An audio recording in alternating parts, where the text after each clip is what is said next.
السلام علیکم۔ پروگرام آئینہ کے ساتھ طاہر احمد بھٹی آپ کی خدمت میں حاضر ہے۔ کل کے پروگرام میں آپ نے تھیم سن بھی لیا، سمجھ بھی لیا، اور اس کا جو ابھی تک فیڈ بیک آیا ہے وہ خوش آئند ہے اور تسلی بخش ہے کہ لوگ ساتھ ساتھ چل رہے ہیں اور اس کو دیکھ رہے ہیں، اور جو بنیاد اٹھائی گئی ہے اس میں ساتھ ساتھ ہیں۔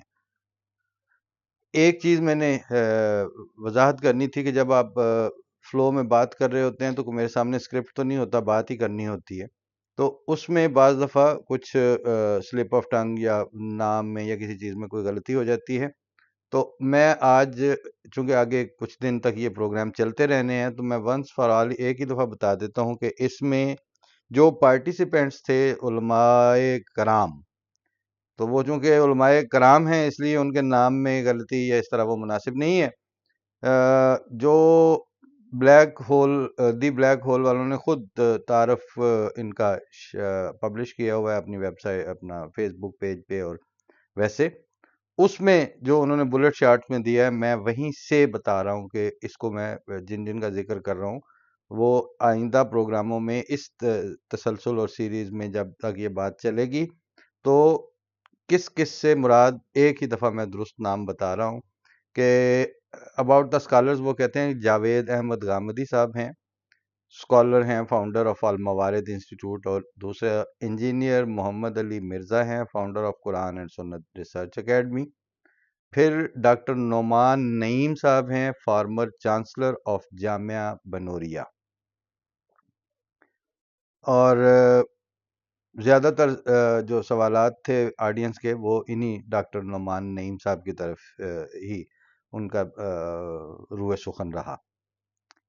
پھر علامہ امین شہیدی صاحب ہیں، ہیڈ آف امت واحدہ پاکستان، اور پھر ڈاکٹر عمار خان ناصر ہیں، ریسرچ اسکالر ہیں۔ پھر پیر سید حیدر علی گیلانی، کسٹوڈین آف بری امام۔ تو ماڈریٹرز جو ہیں ان میں مجاہد حسین ہیں، آتھر انویسٹیگیٹو جرنلسٹ ہیں۔ پھر ہیں عمیر جاوید صاحب، یہ ان کا کل نام میں شاید درست نہیں بتا سکا تھا، تو یہ کو ہوسٹ تھے، یا مطلب یہ دونوں ہی ہوسٹ تھے، ہر ایک ان میں سے ایک دوسرے کا کو ہوسٹ ہے۔ تو میں یعنی ماڈریٹرز جو ہے اس پروگرام کے وہ مجاہد حسین اور عمیر جاوید صاحب ہیں جو انٹرپرینور اور ہیومنسٹ ہیں۔ تو اس ایک ابتدائی تشریح یا تعارف اور اس کے بعد کے یہ درست نام آپ تک ہوں، چونکہ پھر بعد میں بعض دوست توجہ بھی دلا دیتے ہیں۔ اب آئیں جس تسلسل میں بات کل چل رہی تھی۔ کل ایک صاحب نے کمنٹ میں لکھا کہ تیرے پیچھے جو انیاں بڑیاں کتاباں پئیاں نے توں کر دے پھر ڈیفینیشن تو ہی دی وٹ، تو انہوں نے بڑا چڑھیا ہونا، گل تو انہوں نے ساری سن کے یہ گل کی تھی نا۔ تو ان کو میں بتاتا ہوں کہ جناب مینوں کی مصیبت پئی ہے کہ میں ایک ایسے جرم دی ڈیفینیشن کرن بیٹھ جاواں، انہوں نے چونکہ پنجابی چ لکھا سی میں تاں پنجابی چ دس رہا، جنوں قرآن نے اور رسول اللہ صلی اللہ علیہ وسلم نے ایک جرم دے طور تے قرار ہی نہیں دیتا۔ تہاڈا شوق ہے تسی رسول اللہ صلی اللہ علیہ وسلم تو ایک پیر اگاں ترن دے خواہش مند ہو، سانو ایہو جہا کوئی شوق نہیں۔ ہاں البتہ میں یہ بتا دوں گا کہ یہ ڈیفینیشن کا مسئلہ کیوں آیا ہے۔ کل کے پروگرام میں نے عرض کی تھی کہ دو مواقع ایسے آئے ہیں پاکستان میں، اور یہ جب سارا تماشا لگتا ہے تو یہ صرف پاکستان میں ہی لگتا ہے۔ سعودی عرب مذہبی روحانی مرکز ہے اور گڑھ ہے، ہر سال وہاں پورے دنیا سے مسلمان جو ہیں وہ حج کے لیے جمع ہوتے ہیں، وہاں کا ٹھیک ہے ان کا وہ شہنشاہی نظام اپنی جگہ پہ، ان کا سیاسی سسٹم، لیکن بہرحال وہ کسٹوڈین ہیں خانہ کعبہ کے۔ بری امام والے ان کے سامنے کیا بیچتے ہیں؟ لیکن ان کو بھی کبھی یہ جرت نہیں ہوئی کہ وہ مسلمان کی ڈیفینیشن کرنے بیٹھ جائیں، آج تک نہیں ہوئی۔ اور دوسری بات یہ ہے کہ عربی ان کی مادری زبان ہے، قرآن ان کی اپنی زبان میں اترا ہوا ہے، اور پھر وہ جو بھی اس کے اوپر زمانہ گزر گیا ہے، بہرحال وہ اس سرزمین اور اس جگہ کے ہیں جہاں رسول اللہ صلی اللہ علیہ وسلم کی بعثت ہوئی تھی. اور وہ جو ایک خدا تعالیٰ کے خوف کی ایک کیفیت پائی جاتی ہے، وہ ان کے علماء میں، ان کے عامت الناس میں، ان کی لیڈرشپ میں، دیگر مختلف لیولز پر بہرحال ان کاٹھے عربیوں سے اور دیسی جو بنے آپ کے کسٹوڈین آف دی شریعہ، یہ ان سے تو بہرحال ان کا لیول بہتر ہے. وہ ان چیزوں میں دخل نہیں دیتے جس میں خدا تعالیٰ نے پہلے سے فیصلہ دے دیا. حد ادب ایک چیز ہوتی ہے. ضمنی طور پر یاد آیا گیا کہ وہ لیاقت علی خان جو ہیں کا وزیر اعظم پاکستان، انہوں نے سرظفر اللہ خان سے جب ملاقات ہوئی تو کہا کہ مجھے تمہیں قائد اعظم نے کچھ کہا تھا. انہوں نے کہا کچھ کہا تھا کہ آپ سے ملتا ہوا جاؤں. تو انہوں نے کہا ملتا ہوا یہ ہے کہ ہمیں ضرورت ہے اس وقت، اور پنجاب کے وزیر اعلیٰ کے طور پر بھی دولتانہ کہہ رہے ہیں کہ مضبوط نام چاہیے، ڈنڈے والا بندہ. یعنی وہ سرظفر اللہ کو ڈنڈے والا بندہ سمجھتے تھے اس وقت، کیونکہ اپ رائٹ تھے اور کوئی ڈنڈا ان کے ہاتھ میں نہیں ہوتا تھا، نہ اس طرح کی حرکتیں تھیں. اور چونکہ اب سپریم کورٹ بننا ہے پاکستان کا، تو اس کے لیے بھی چیف جسٹس کی ضرورت ہے. تو اسی طرح فارن آفس کے لیے بھی انہوں نے کہا کہ میرے پاس چارج تو ہے لیکن میں وزیر اعظم بھی ہوں، میرے پاس وہ چارج بھی ہے، میں اس سے ہو نہیں سکتا، وزیر خارجہ کی بھی ضرورت ہے. یہ سارا کچھ بتا کے تو کہتے ہیں ویسے قائد اعظم نے کہا تھا کہ وزارت خارجہ کا قلمدان اگر وہ لے لے تو وہ زیادہ بہتر ہے، اس کی ہمیں ضرورت زیادہ بہتر طور پر ہے. تو سرظفر اللہ نے بات سن کے تو کہا کہ پھر مجھ سے آپ کیا پوچھ رہے ہیں؟ جب قائد اعظم نے یہ فرمایا ہے تو پھر اس میں میرے چوائس کی جگہ کہاں بچی؟ تو اب غور کر لیں کہ کنٹمپریری سیاستدان ہیں، تھوڑا عمروں کا فرق ہے، سٹیٹس کا فرق اس لحاظ سے ہے کہ ایک لیڈر ہے، ایک جو ہے وہ سپورٹر ہے، لیکن اس کے باوجود رکھ رکھاؤ اور شائستگی میں حد ادب جو ہے وہ عام معاملات میں اس لیول پر ہوتی ہے. یہ بے شرم کہاں سے پیدا ہو گئے ہیں پاکستان کے مولوی کہ خدا تعالیٰ اور خدا کے رسول نے فیصلہ کر دیا ہوتا ہے بعض چیزوں میں، یہ کود کے آ جاتے ہیں کہ نہیں اسی دساں گے تسی ہے کون ہو. اس لیے آپ کو کل جو میں نے عرض کیا تھا، آج اس پیرالل کی تھوڑی سی تشریح کرنی ضروری ہے. یہ کوئی اتفاقی واقعہ نہیں ہے کہ 2026 میں آپ کسی لیول پر بھی، چاہے وہ سرکاری سطح نہیں ہے، ایک عام پلیٹ فارم ہے، لیکن بہرحال پبلک کی ایک اپیئرنس ہے، پبلک کی موجودگی ہے. جس وقت آپ کی پارلیمنٹ، جس وقت آپ کی عدلیہ، جس وقت آپ کے ریاستی دیگر ادارے، آپ کا ہیومن رائٹس کمیشن، آئینی ادارے جو آپ کے قائم شدہ ہیں، وہ اپنے مینڈیٹ کے مطابق کام کرنے کے قابل ہی نہ چھوڑے جائیں، پھر یہی پلیٹ فارم بچتے ہیں کہ کہیں کوئی چار پروفیسرز نے اکٹھے ہو کے تو بات شروع کر لی، کچھ سکالرز اکٹھے ہو گئے، کچھ ان بائسڈ قسم کی آڈینس آ گئی، کچھ سوال کرنے والے ہو گئے، کچھ برین سٹارمنگ کر کے کوئی پلیٹ فارم بنتے ہیں. مگر اس پلیٹ فارم کی کریڈیبلٹی یہ ہے کہ وہ کوئی احمدی پلیٹ فارم نہیں ہے. جس طرح کا یہ حال ہے، جس طرح کا یہ سارا سیٹ اپ لگا ہوا ہے، یہ ربوہ میں بھی وہاں پہ اس طرح کے ہال موجود ہیں، وہاں پہ بھی انوائٹ کر کے ہوسٹ کیے جا سکتے ہیں. لیکن اگر وہاں کیے جاتے تو آپ کے نزدیک وہ جو تھوڑی بہت کریڈیبلٹی بچتی ہے وہ بھی نہ ہوتی. دوسری بات یہ ہے کہ اب وہ وقت گزر گیا کہ اب ہم آپ کو بلا کے بٹھا کے سمجھائیں انج کم کرو، انج نہ کرو، بندے دے پتر بن جو، اے خدا دا نا جو، انج نہ کرو. یہ کام ہم نے آپ کے ساتھ 50-60 سال کیا ہے، ہر لیول پر کیا ہے. اسمبلی میں بھی آپ کو اتنا حصہ تو وہ چھوٹے چھوٹے کلپ جو شتونگڑے جو ہیں وہ ٹک ٹاک پہ چاڑ دیتے ہیں. میں نے مرزا ناصر احمد کو یہ کہا، تم کون سے؟ مرزا ناصر احمد نال گل کرن دی تمیز بھی تانوں ادوں کوئی نہیں سی. لیکن وہ ساری تحقیر کے باوجود بڑی سنجیدگی سے بھٹو کی کیبنٹ کے منسٹرز، ان کو امام جماعت احمدیہ اور پھر ڈیلیگیشن کے جو دیگر لوگ تھے، اور پھر مرزا طاہر احمد ان کے لیے کوئی اوپرا نام نہیں تھے کہ ہمیں پتہ نہیں آج ایسی اسمبلی چی ویکھیا پہلی باری. جھوٹ بولن لگیا یا بکواس کرن لگیا یا احسان فراموشی کرن لگیا جنہاں دے پیراں تھلے کوئی زمین ہی نہ ہوئے، نڑی ڈٹا ہی انہاں دا کوئی نہ ہوئے، انہاں دا تے ساڈے کول علاج کوئی نہیں. لیکن الیکشن پورے کا جو ہے 70 والا، وہ مرزا طاہر احمد صاحب نے پوری سپورٹ اور کنسلٹنسی کے ساتھ ان کو لڑ کے دیا تھا. ساری پیپل پارٹی کی لیڈرشپ جانتی تھی کہ یہ کون ہے اور کس لیول کی ان کی کریڈیبلٹی ہے، کیا ویژن ہے ان کا پولیٹیکلی اور سوشلی. اس کے باوجود سارا کچھ بتانے کہ آپ نے ان کو ان چیزوں کو کبھی اہمیت کیوں؟ تسی ڈنڈے دی سوٹے دی گل منتے ہو. 5000 بلوچ نتھ پا دیتی اس پھڑ کے تو سارے بندوقیں ہی نے نا، اور کی ہے انہوں نے کو. لیکن ریاست کے لیے مصیبت بنے نا. ادھر سے آتے ہیں 30-40 جتھے جو ہے انفلٹریٹ کر کے وہ کے پی کی میں آپ کو مصیبت ڈال کے چلے جاتے ہیں. ساڈا امن ساڈے گل پہ گیا ہے، لیکن یہ امن ایسی چیز نہیں ہے جس پہ آج ہمیں کوئی گرج اور کوئی افسوس ہو. نور جہاں نے آخیا نا کہ میں اے ہنجو میں آپ خریدے، مینوں جان تو پیارے نے.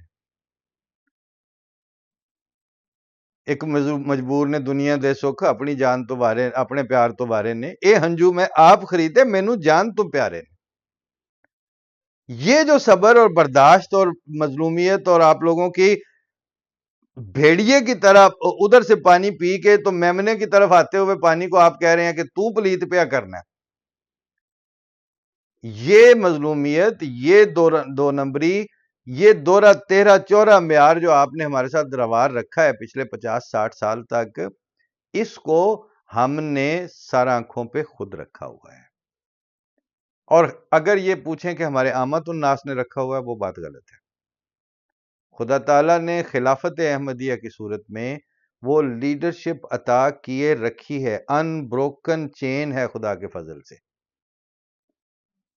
جو آج کی خلافت 50 سال بعد اور 30 سال بعد اور بعض صورتوں میں 100 سال بعد کے معاملات کو دیکھ کے پھر فیصلے کر رہی ہوتی ہے. وہ ہمارے ایک بزرگ دوست ہیں صاحبزادہ مرزا فرید احمد صاحب، مطلب میں حد ادب ہے میں نے دوست کہہ دیا، میرے بزرگوں میں ہی آتے ہیں وہ، لیکن بہرحال شفقت فرماتے ہیں. کب میرا بیٹھنا اٹھنا ہو جاتا تھا کبھی، تو وہ کہتے ہیں کہ جو مجھے سمجھ آئی ہے نا، وہ یہ ہے کہ خلیفہ وقت ہفتے بعد جو خطبے والے دن پیچھے مڑ کے وہ پیچھے جو جماعت کا ہجوم آ رہا ہوتا ہے، ان کو تھوڑا تھوڑا ایسے اس خطبے کے ذریعے اور ہدایات کے ذریعے فرما دیتے ہیں کہ یہاں سے یوں کرو، یوں سیدھے ہو جاؤ، یہ کر لو، وہ کر لو. جو وہ اپنا ویژن اور جس پہ اوپر ان کی نظر ہوتی ہے، وہ 30-40-50 سال بعد کی جماعت کے اوپر ہوتی ہے. خلیفہ وقت آج کی ڈیٹ میں سروائیو نہیں کر رہا ہوتا، آج کی موجود ہوتے ہیں وہاں پر، وہ ڈے ٹو ڈے رہنمائی بھی ساتھ ساتھ چل رہی ہوتی ہے، لیکن ان کا ویژن اور ان کی دعائیں اور ان کا جو فیوچر کے اوپر نظر رکھ کے خدا تعالیٰ سے جو استمداد مانگنے کا جو پروسیس ہے، وہ اس طرح کا ڈے ٹو ڈے نہیں ہویا کہ آئی بوئے تے جانج تے بنو کڑی تے کان، کہ اج مصیبت پئی، اج مولویاں نے اے کر دیتا تو ہون خلیفہ وقت اج لگ گئے نے ہو دیا. نہ نہ نہ نہ، وہ بہت پہلے کی باتیں طے ہو چکی ہوتی ہیں. آپ کے ان کرتوتوں کا آج کی بات نہیں. چوتھے امام جماعت احمدیہ مرزا طاہر احمد صاحب سے ایک سکھ نے سوال کیا تھا عام میں، اور وہ یوٹیوب پر اویلیبل ہے، جس نے دیکھنا ہو دیکھ لے. تو اس نے کہا کہ آپ لوگوں کے ساتھ جو یہ ہو رہا ہے، تو آپ نے آپٹ جو کیا تھا پاکستان کے لیے، انہوں نے کہا تھا کہ وہ لمبی تفصیل ہے لیکن اس میں سے جو متعلقہ حصہ ہے، اس میں انہوں نے یہ کہا کہ میں موجود تھا اس زمانے میں، میرے والد خلیفہ تھے دوسرے جماعت کے احمدیہ کے. انہوں نے اس وقت یہ فرمایا تھا کہ یہ مت سمجھیں جو لیڈر تھے ہندوؤں کے، گاندھی وغیرہ اور دیگر سکھوں کے لیڈر اور باقی جو اس وقت کی کانگریس کے لوگ تھے، کہ یہ مت سمجھیں کہ مسلم لیگ کی طرف جانے سے اور پاکستان کو آپٹ کرنے کے نتیجے میں جو پیش آمدہ خطرات ہیں ان سے میری نظر ان کو دیکھ نہیں رہی. انہوں نے اپنے خطبے میں اس زمانے میں یہ فرمایا تو ریکارڈ کا حصہ ہے، چھپا ہوا ہے، اور بڑی گواہی یہ ہے کہ چوتھے خلیفہ جو ہیں وہ خود کوٹ کر رہے ہیں اس کو، کہ جو پاکستان میں جماعت احمدیہ کے ساتھ یہ کریں گے، وہ اگر میں آج بتا دوں تو پاکستان کے جو عام کمزور دل احمدی ہیں ان کے دل پھٹ جائیں. جو میری آنکھیں جس ہولناکیوں کو جو بادل چھائے ہوئے آگے زمانوں میں آنے والے میں دیکھ رہی ہیں پاکستان میں جو ہمارے ساتھ ہونی ہے، وہ آپ کو سننے کی تاب نہیں ہے. لیکن اس کے باوجود ہمارا جینا مرنا مسلمانوں کے ساتھ ہے. ہم نے یہ دیکھ کے پاؤں رکھا ہوا ہے. اور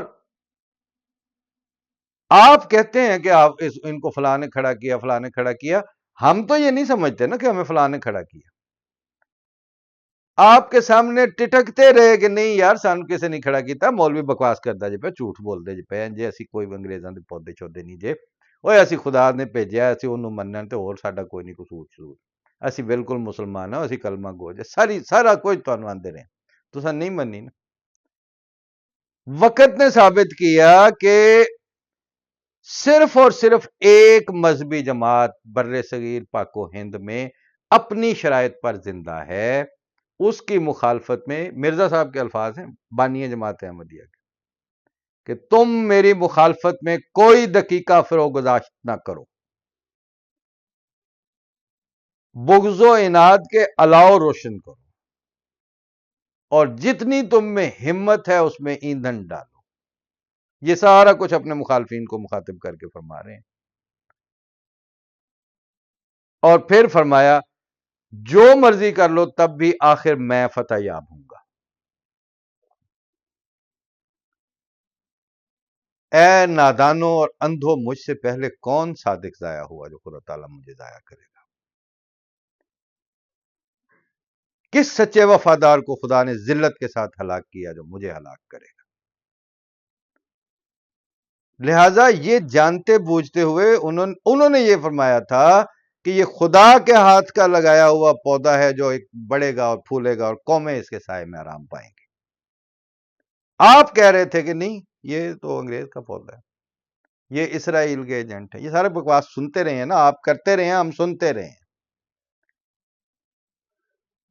اس سارے پروسیس کے دوران عطا اللہ شاہ بخاری کی کانگریس کی سپورٹ کے ساتھ مجلس احرار الہند والی جو تحریک چلی تھی، جس نے 35 میں جا کے قادیان میں بکواس شروع کی تھی اور قادیان کی گلیوں کی پکٹنگ کر کے انگریز گورنر کی سپورٹ کے ساتھ وہ مخالفت کا طوفان برپا کیا، بلکہ اس سے بھی پہلے نذیر حسین دہلوی سے کام شروع ہو چکا تھا.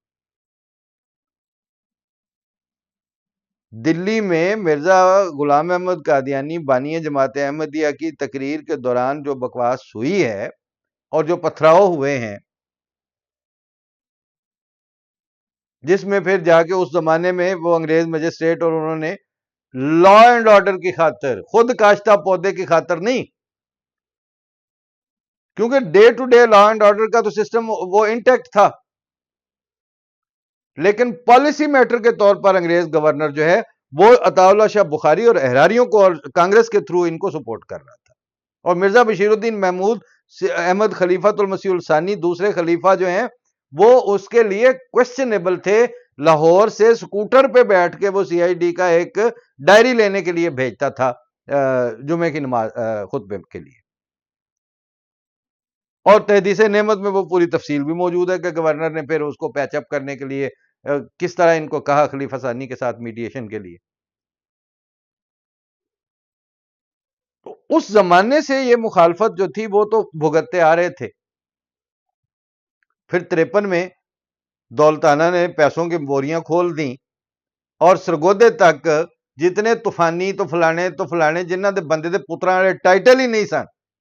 مولانا اکرم طوفانی تو شرم نہیں ہوندی یہ جے نہ رکھدے ہوئے. مطلب بد ذوق اور بغیرتی قسم کے، وہ آپ کی ساری لیڈرشپ وہ آپ نے دہی ڈال کے چھوڑ دی اس وقت ساری اوپر. اور مخالفت میں تم میری مخالفت، بانی جماعت احمدیہ کے الفاظ تھے، پس تم میری مخالفت میں درندوں سے بدتر ہو جاؤ، تب بھی میں آخر فتح یاب ہوں. تو وہ درندگی کرتے کرتے انسانی معاشرے کو پوائزنس کر کے، زہریلا کر کے آپ احمدیت پر ڈالتے گئے گل میں تمہیں اتنے لے کے جانی ہے. یہ مسلمان قرار دین والی تھے. پر پہلا تمہیں اینا دس لواں کہ جنہوں آپ کھڑا کیتا ہوں وہ کتنے نے. ایک صرف انسانی طبقہ ہے، ایک مذہبی طبقہ ہے جو اپنی شرائط پر زندہ رہا ہے. عطا اللہ شاہ بخاری ککھ نہیں اس اراریت دا چھڈیا گیا. جماعت اسلامی ایک پاسوں کھڑی کیتی، مودودی صاحب نو سزا ہو گئی، مڑ کے وہ کئی تھڑے بنے، انہوں نے بچیاں نے آخیا انہوں نے ڈس اون کیتا، کردیاں کراندیاں اج اس جماعت اسلامی دا ایک جڑا فیکشن ہے وہ علامہ جاوید غامدی صاحب کی صورت میں عام شریفانہ طرز عمل کے ساتھ علمی الموارد کی صورت میں زندہ ہے. مگر وہ جو تھا کہ پورا کیپچر کرنے والا وہ اس وقت تک ہی تھا جب تک وہ ضیاء الحق کا کمبینیشن موجود تھا.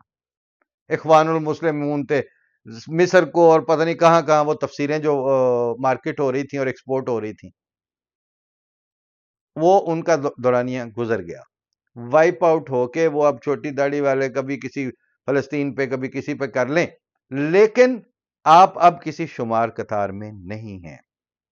اور جو آپ کا خواب تھا کہ پولیٹیکلی آپ کے ہاتھ میں اقتدار کی باغ ڈور تھما دی جائے، وہ 2 سیٹوں سے اوپر آپ کو کبھی بھی نہیں کسی نے دیا. پھر یہ چنگوی شنگوی تو فلانا تو سپاہی محمد سپاہی صحابہ ساریاں کڑ کے انہوں نے کھڑیاں کیتیاں سن، انہوں نے آج پوچھنے والا ہی کوئی نہیں. تازہ ترین کتنے ابھی تو یہ لڑکے جو کل کے ہیں ان کے حافظے میں یہ بالکل بات تازہ ہے. کل تک لبیک لا یا رسول اللہ لبیک، او لبیکیاں نے جدے بوئے تے نشان لا دینا او دی زندگی حرام. اور لبیکیے جو ہے وہ آپ نے بطور خاص جو اس ایشو کی بنیاد پر کھڑے کیے وہ یہی ختم، درمیان میں وہ ختم نبوت کی تحریک بھی رہی، مولوی منظور چنوٹی الیاس چنوٹی والی. کیا حیثیت اور کدھر گئے ہیں وہ، کیا ان کے مطلب پلے کیا بچا ہے، کون سی لیگیسی لے کے چل رہے ہیں. اور جس کا سب سے بڑا تھا کہ جو کہتے ہیں جی ووٹ بینک تیسرا بڑا یعنی پی ٹی آئی کو ٹکر دینے والا ووٹ بینک جن کا تھا، انہاں دوواں بھراواں نوں ہن مطلب اج مرے کل چوتھا دن انہاں دے ہن لبدے نہیں پے، ایک لب گیا جی ہن اج فلانا لب گیا، ہن انس رضوی ہن فلانا. جنہاں نے کھڑے کیتے سن انہاں ہی تن دیتے.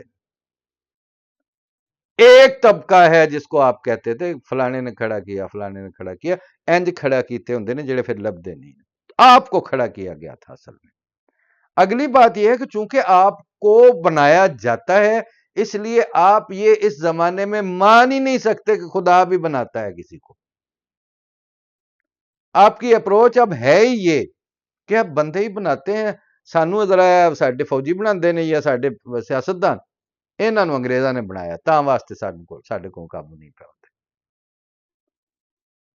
یہ ساری تماش بینیاں، یہ ساری اسرائیلی پن جو تھا وہ ہن ختم ہو گیا نا تھوڑے سے. ختم ان دا سینس کہ اب وہ سروائیو نہیں آپ کر پاتے. چابی والے کھلونے ہیں جتنی دیر تک، ایک چابی والا کھلونا نہیں ہے، وہ صرف جماعت احمدیہ ہے. اس جماعت کو آپ نے کہا نان مسلم قرار دینا ہے. آپ سے ڈیفینیشن مانگی گئی کہ اچھا ججوں نے کہا ٹھیک ہے ہن تسی سارے مگر ہی پی گئے ہو، کر دیتے ہیں ان کو مسلم غیر مسلم قرار دے دیتے ہیں، پر آپ مسلمان کی ڈیفینیشن تو کر کے دیں. پٹ کے مر گئے تواڈے کو وہ ڈیفینیشن نہیں ہوئی. وجہ کیونکہ آپ نئی ڈیفینیشن کرنا چاہ رہے تھے. ادروائز قرآن شریف نے آپ کو یہ حق نہیں دیا تھا کہ آپ کسی کو نان مسلم قرار دیں. کیوں کہ اللہ تعالیٰ نے قرآن شریف میں بانی اسلام کو یہ حق نہیں دیا تھا کہ وہ کسی کو کہیں کہ تو لستا مومن یا کہ تو مسلمان نہیں ہے. لستا مومن والا تو آپ نے فرمایا کہ تم جو تمہیں اسلام کہے تم اسے مت یہ کہو کہ تو مومن نہیں. لیکن قرآن شریف میں یہ فرمایا کہ قالت الاعراب آمنا، یہ بدو اور ابھی تیرے پاس آ کے کہتے ہیں ہم ایمان لے آئے، کل لن تؤمنوا، ان کو کہو تم بالکل ایمان نہیں لائے. لما يدخل الایمان فی قلوبکم، ایمان نے تمہارے دلوں میں داخل ہی نہیں ہوا، جھانک کے بھی نہیں دیکھا. ولکن قولوا اسلمنا، لیکن پھر بھی تم کہہ سکتے ہو کہ ہم اسلام لے آئے، ہم مسلمان ہیں. تو جن کے دلوں میں ایمان نے جھانک کے بھی نہیں دیکھا، ان کو کائنات کا خدا اپنے نبی رحمت کو فرما رہا ہے کہ تو نے ان کو یہ اسلمنا کے حق سے محروم نہیں کر سکتا. تو ولکن قولوا اسلم. پاکستان کی اسمبلی اور پاکستان کے ملوانے ولیکن قولوا اسلمنا کے آفاقی حق،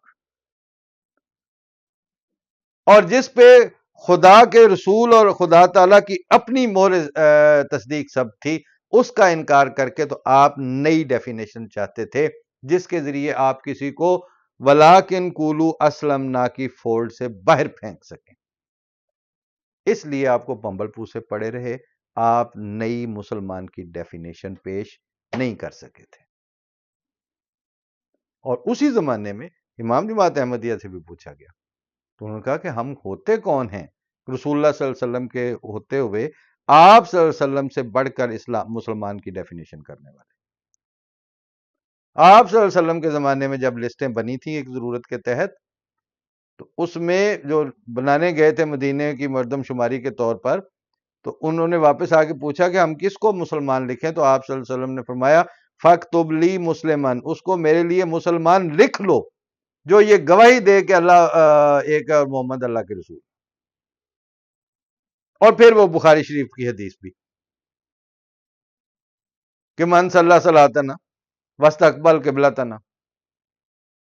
ہن اے حدیث جڑی ہے او احمدیاں نو نان مسلم نہیں نہ قرار دیندی، ایتھے پھر حنیف قادری تے انہاں نو پیندی ہے موت. انہاں نو پھر نویں ڈیفینیشن چاہیے ہوتی ہے. آپ کو جو نئی ڈیفینیشن چاہیے وہ قرآن، اسلام اور بانی اسلام کے طے شدہ وضع کردہ اصولوں سے ایک سٹیپ آگے جا کے مرزا غلام احمد قادیانی کو جھوٹا ثابت کرنے اور ان کی جماعت کو نان مسلم قرار دینے کے لیے چاہیے ہوتی ہے. اللہ تعالیٰ نے آپ کو توفیق نہ دی اور وہ آپ کے عدالتی کمیشن میں یہ تاریخ میں یہ ریکارڈ ہو گیا کہ آپ کو اس نے جج نے یہ کہا کہ آپ کو میں اس سے لمبی تاریخ نہیں دے سکتا. 1400 سال میں آپ مسلمان کی تعریف پر متفق نہیں ہو سکے. یہ ہے آپ کی بے ایمانی. بالکل اسی طرح سے قرآن شریف میں میں یرتدد منکم والی آیت کے تابع پڑھتے چلے جائیں اور پھر جو ایمان لائے پھر کافر ہو، پھر مومن ہو جائے، پھر کافر ہو جائے. مومن اور مسلم میں سے ارتداد کی حالت کی کہیں آگے کوئی سزا نہیں ہے، تسی مرتد دی سزا قتل کر لی. اور اگر مجھ سے وہ وہاں سوال کیا جاتا کہ توہین کی ڈیفینیشن کریں تو میں یہ وہاں پہ کہتا کہ کون سا مسلمان فرقہ اس واقعے کا انکار کرتا ہے جس کی جڑ قرآن میں موجود ہے کہ جس میں عبداللہ بن ابی نے یہ واپسی میں کہا تھا کہ میں مدینے جا کے مدینے میں معزز ترین آدمی وہاں کے ذلیل ترین انسان کو وہاں سے نکال دے گا، نعوذ باللہ من ذالک. روح سخن اس کا حجو ملی کے طور پر آج صلی اللہ علیہ وسلم کی طرف تھا، اور سگے بیٹے نے یہ کہا کہ یا رسول اللہ مجھے اجازت دیجیے میں اس کو قتل کروں. رسول اللہ صلی اللہ علیہ وسلم نے اجازت نہیں دی. کسی صحابی کے جذبات میں آ کے من سب نبی فقتلہ فقتلہ او فقتلہ تسی کل پہ جم دے ہو، اوتھے جڑے رسول اللہ صلی اللہ علیہ وسلم کو صحابہ سن انہاں نوں فقتلہ دی اجازت نہیں ملی. کیوں کہ ہر نبی کی توہین ہوتی ہے مخالفین کی طرف سے، ہر نبی کے ساتھ اختلاف رائے ہوتا ہے. ہر نبی کو حضرت عیسیٰ نے جو سلیب تے چاڑ دیتا سی عزت کیتی سن، حضرت موسیٰ نے پنڈوں کٹ دیتا سی عزت کیتی سی، فرعون مگر پورا لشکر لے کے لگا کھلو جو تہاڈی مطلب بجایا جے نہ بھی وہ عزت ہوندی پئی سی، رسول اللہ صلی اللہ علیہ وسلم طائف پتھر مارے گئے سن عزت کیتی سی ہوتے، خدا تعالیٰ کے نبیوں کی نصیب میں لکھا ہوا ہے کہ بدبختوں نے، اہل دنیا نے، دنیا کے کیڑوں نے ان کے اوپر بکواس کرنی ہی کرنی ہے، ان کی عزت ہمیشہ آسمان سے اترتی ہے، وہ زمینی پارلیمنٹوں اور ان گگڑے مولویوں کے ذریعے آئین سازیاں اور 295 کے ساتھ سی لگانے سے کسی نبی کو عزت نہیں ملتی۔ اس لیے توہین کی ڈیفینیشن میں آپ کا اختلاف ہے اور توہین کی سزا میں آپ کا اتفاق ہے، یہی بات آپ کے بے ایمان ہونے کی دلیل ہے، یہی بات آپ کے ملوانوں کی ذہنی بددیانتی کے اوپر دلیل ہے۔ اس کے ہوتے ہوئے ہم کیوں ڈیفینیشن کرنے بیٹھ جائیں بھی توہین کی، جبکہ قرآن کریم میں اس کی سزا ہی کوئی نہیں ہے؟ اور یہی وجہ ہے کہ جن دو عالموں نے یہ کہا کہ ابن تیمیہ دی گل تے پیچھے لگ کے تے کافر کا اپنا بندیاں نو سزائے موت دینا، جیڑا کہ ایک کتاب دی روح نال خود گستاخ سی، اور غامدی صاحب کا یہ کہنا کہ نہ اس قانون کی بنیاد قرآن پر ہے، نہ سنت پر ہے، نہ حدیث پر ہے، صرف جذبات پر ہے۔ یہی دو عالم ہیں جو ایک جلاوطنی کی زندگی گزار رہا ہے، دوسرا جو ہے وہ اڈیالہ میں 295 سی خود بھگت کے سزائے موت والی آ رہے ہیں۔ جیڑے تین کہہ رہے سن پیر صاحب تے دوجے دو بنوری والے تے عمار ناصر، نہیں نہیں، بس اس میں تو پھر یہ ہے کہ ذرا یہ قانون کے خلاف تو بات نہیں ہونی چاہیے، او اعتبار لگے پھر دینے انہوں نے کسی نے کو جاکھنا۔ آپ کو اس بے ایمانی کی سزا معاشرتی طور پر مل رہی ہے، آپ خدا اور خدا کے رسول کے فیصلوں سے 2 قدم آگے بڑھ رہے ہیں، اور جب آپ بڑھیں گے آپ کے پاؤں اور ہاتھ کاٹ کے پھینک دیے جائیں گے خدا کی تقدیر کی طرف سے، اور آپ وہاں پر یوں پمبیری کی طرح پھرتے رہیں گے، مگر کوئی سکہ بند ڈیفینیشن نہ مسلمان کی دے سکیں گے نہ توہین کی دے سکیں گے۔ آگے مزید بات کریں گے ابھی اس کے اوپر، اور آپ کے جو مزید کچھ چیزیں کھولیں گے۔ سر دست یہیں پہ اجازت، والسلام، السلام علیکم۔